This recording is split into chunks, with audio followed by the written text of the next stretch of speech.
Assalamualaikum warahmatullahi wabarakatuh. Halo teman-teman semua, apa kabarnya hari ini? Semoga selalu diberikan kesehatan dan tetap semangat dalam belajar di rumah. Konco-konco kabeh kelas telu dinaiki bakalan sinau Yokui ngenal cerita wayang ngenani paraga Pandhawa. Salah sijining Pandhawa yakuwi Werkudara.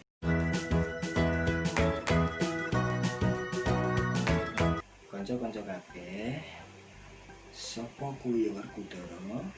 Werkudara kuwi salah sijining kesatriya saka Jodipati. Jodipati kuwi sawijining kesatriyan kang ana ing negara Amarta. Werkudara kuwi putrane Prabu Pandhu, Dewanata lan Dewi Kunti. Werkudara iku putra kang nomor 2 kang uga sinebut panegak Pandhawa.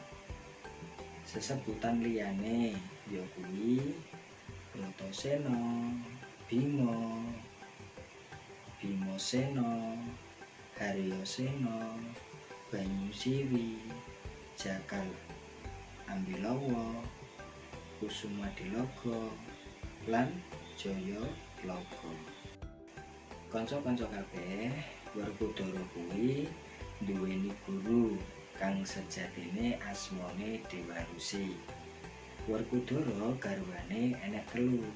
Kaping 1 yakuwi Dewi Nagagini, kaping 2 yakuwi Dewi Arimbi, lan kaping 3 yakuwi Dewi Uranayu.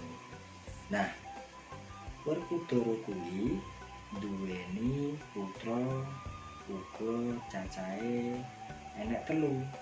Kaping 1 yakuwi asmane Raden Antareja, kaping 2 asmane Raden Gatotkaca, lan kaping 3 asmane Raden Antasena.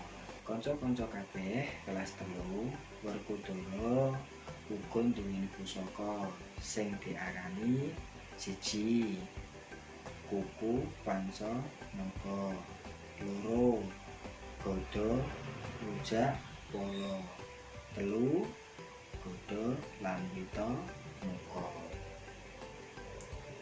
Aji-ajining Werkudara, kanca-kanca kabeh kelas 3, aji-ajining Werkudara yakuwi Bandung Bandawasa, Ungkal Bener, Blabag Pangantol-antol, Ungkal Bener, Blabag Pangantol-antol lan Banyu Brojo. Kanca-kanca kabeh kelas 3, Werkudara ora bisa dosa marang sapa wae, nanging watake becik, setya tuhu marang guru, bekti marang ibu, teguh ing janji, mbelani itu bener, mbrantas anggara, dumeh tetulung, tresna marang kandhang, lan adil marang sapa wae.